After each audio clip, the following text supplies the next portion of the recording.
이제 치아가 썩는 이유, 그것부터 말씀을 드리면요, 입안에 어떤 세균들이 있어요. 자일리톨이 들어있는 껌보다는 자일리톨 좋을 것 같아요. 요거 말고 사실 또 강력한 저희 이제 도움되는 물질이 하나가 있어요. 그게 이제 안녕하세요, 난다케이 박경사입니다. 오늘은 치아가 어떻게 썩는가에 대해서 조금 얘기를 나눠볼 거고요. 그리고 썩는 거는 어떤 방식으로 예방할 수 있을지 그거에 대해서 한번 더 얘기를 나눠보려고 합니다.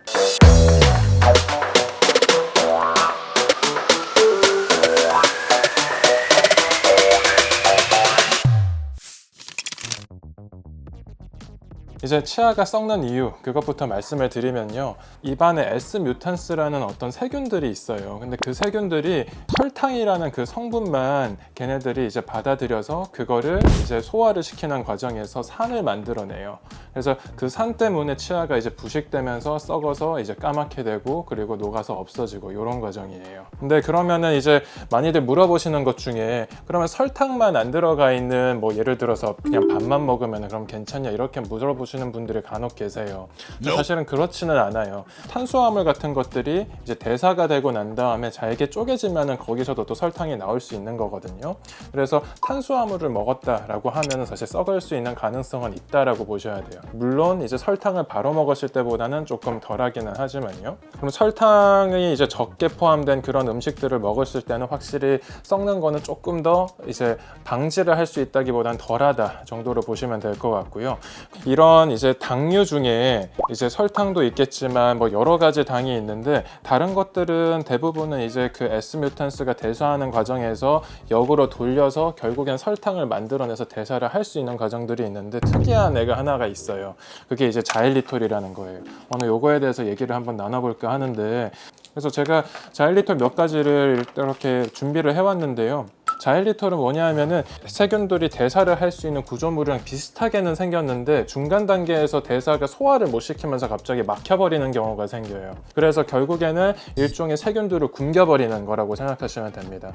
그래서 치아를 이제 썩는 거를 예방한다라는 목적으로 이런 것들을 이제 드시면은 확실히 좋은데, 이런 자일리톨을 선택할 때 중요한 것들이 있어요. 그러니까 자일리톨이라고 해놓고 사실은 그쪽에 단맛이나 이런 거를 내기 위해서 설탕이 어느 정도 첨가가 돼 있다 라고 하면은 자일리톨 때문에 도움은 되겠지만 또 설탕 때문에는 또 이제 서로가 싸우면서 이렇게 되기 때문에 예방하는 효과가 조금 줄어들 수 있습니다. 그래서 이런 것들을 고를 때 자일리톨이 100%에 가깝게 들어있냐 아니냐 이게 중요할 것 같고요. 제가 하고 싶은 얘기는 뭐냐 하면은 자일리톨이 들어있는 껌보다는 자일리톨 사탕이 더 좋을 것 같아요. 껌을 씹는다고 하면은 결국에는 여성분들 특히 많이 걱정하시잖아요. 턱 근육 때문에. 자일리톨이 좋다고 해서 계속 껌을 씹고 있다 라고 하면은 턱 근육을 계속 운동하는 효과가 되면서 턱 근육이 커질 수가 있어요. 지속적으로 뭐 보톡스를 맞는다던가 이런 분들은 뭐 크게 또 상관이 없을 수도 있긴 있는데 그런 거 사실 원치는 않잖아요. 그러니까 이 사탕을 먹었을 때도 충분하니까 그거를 한번 드시는 건 전 추천드릴 것 같고, 뭐 하루 3번 나눠서 그렇게 드셔도 좋고, 사실 자일리톨이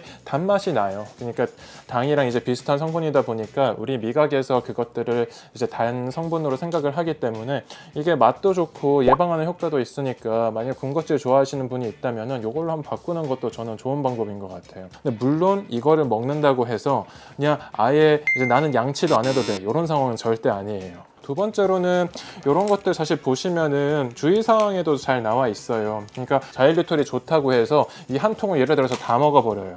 그러면은 사실 여기에서 부작용들이 생길 수 있거든요. 뭐 배가 부풀어 오른다던가 아니면 메스껍다던가 아니면 설사를 한다던가. 그래서 보통 허용하는 용량들은 논문 따라서 너무 다르기는 한데 어떤 부분은 좀 보수적으로 보는 게 사실 이런 거는 조금 안전한 부분도 있어요. 그래서 보통은 10g 전후 정도를 보시면 더 좋을 것 같기는 하고요. 근데 부작용이 많이 나타나는 용량은 사실은 40에서 50g 이상 정도를 먹었을 때예요. 그 정도라고 하면은 사실은 요 자일리톨 캔디 이게 이제 다 했을 때 30g이니까 이거를 다 먹는다고 해서 사실은 그렇게 문제가 될 것 같지는 않아요. 근데 어떤 분들은 A 정도 용량에서 뭐 부작용이 나타나지 않았다면은 어떤 분은 A보다 더 밑에 있는 용량을 먹었는데도 부작용이 나타나는 분들이 계세요. 그러니까 저희는 조금 보수적으로 접근하는 게 좋고요. 제 환자 중에 중에서 한 분이 되게 특이한 분이 계셨어요. 미국에 있을 때 치료했던 분인데 히스토리를 보면은 6년 전에는 엄청나게 많이 썩어가지고 저희가 뭐 캔브라 시스템이라고 해서 얼마나 잘 썩는지에 대해서 이제 얘기를 하는 것들이 있어요. 근데 그런 걸 조사를 했을 때 고위험군으로 나오신 분이었는데 어느 순간 자일리톨 이 얘기를 듣고 나서 그분은 사실 과할 정도로 많이 드시기는 하셨어요. 그분은 이제 고용량으로 하루 종일 거의 자일리톨 껌을 계속 씹고 있는 분이었는데 뭐 부작용은 없으셨던 것 같기는 해요. 근데 그분은 그렇게 했을 때 그 이후부터는 정말 썩는 것들이 거의 없어졌다고 보셔도 돼요. 고위험군에서 아예 위험 요소가 없는 분으로 거의 분류가 될 수 있을 정도로 저희가 봤을 때는 더 이상 썩는 치아들은 없는 상황으로 봤을 때 확실한 효과는 있는 것처럼 보여요. 자일리톨 껌은 자기 전에 직전에도 먹어도 되나요? 사실은 자기 전에 설탕만 포함되어 있지 않다라고 하면은 큰 상관은 없다고 보셔도 될 것 같아요. 근데 제가 걱정하는 요소는 뭐냐 하면요, 설탕이 무설탕이라고 광고를 하지만 실제로는 0.0 몇 프로 정도의 설탕이 포함되면은 제로라고 얘기를 할 수가 있어요. 그러니까 그러다 보니까 설탕이 또 아예 없다고 할 수도 없거든요. 그래서 제가 그런 것들을 좀 보수적으로 얘기를 한다면은 자기 전에 일반 사탕을 먹는 것보다는 당연히 낫겠지만 혹시 모르니까 하루에 뭐 3번이나 이 정도로 뭐 저녁 식사 후에 그냥 군것질용으로 이렇게 그냥 드시는 걸로 하고, 자기 전에는 양치는 꼭 하고 주무시는 게 좋아요. 자기 전에 양치는 어마어마하게 크리티컬 하거든요. 이제 치아 썩는 거를 또 예방하는 저희 몸 안에 기전이 하나가 있어요. 그게 이제 타액에 들어있는 성분 때문인데요. 그 인산 버퍼링이나 뭐 이런 것들 때문에 산이 왔을 때 그거를 방어를 해주는 효과도 있고, 그리고 치아를 조금 부식된 부분을 재강화시키는 효과도 있어요. 근데 자는 동안에는 타액이 이제 나오는 분비율이 거의 제로에 가깝게 돼요. 그래서 아침에 일어나고 나면은 입안이 굉장히 건조해지시고 그런 분들 많잖아요. 그러니까 자는 동안에 어떤 설탕을 통해서 안에 있는 세균들이 반응을 해서 산을 냈다라고 하면 거의 직방이라고 보시면 됩니다. 그래서 보통은 양치를 할 때 밤에는 꼭 하라고 말씀드리는데, 다시 한번 말씀드리면은 자기 전에 요거는 드시고 주무시지 말고 만약에 드셨다면은 양치는 꼭 한번 하시는 게 더 좋을 것 같습니다. 사실 충치 예방에 있어서 이 음식을 먹었을 때 좋다라고 하는 거는 제가 생각했을 땐 그거는 재광화에 관련해서 생각을 하는 것 같아요. 가장 도움된다라고 예전에 많이 들었던 건 우유라는 말을 많이들 했었던 것 같고요. 저희는 하루 종일 뭔가 음식을 결국에는 계속 먹고 그 다음에 대사하는 과정에서 아까 말씀드렸듯이 세균이 이제 산을 분비를 하고 치아 표면을 녹는데 그거를 이제 타액은 또 방지를 해주고, 이런 게 계속 밸런스가 이루어지는 과정이에요.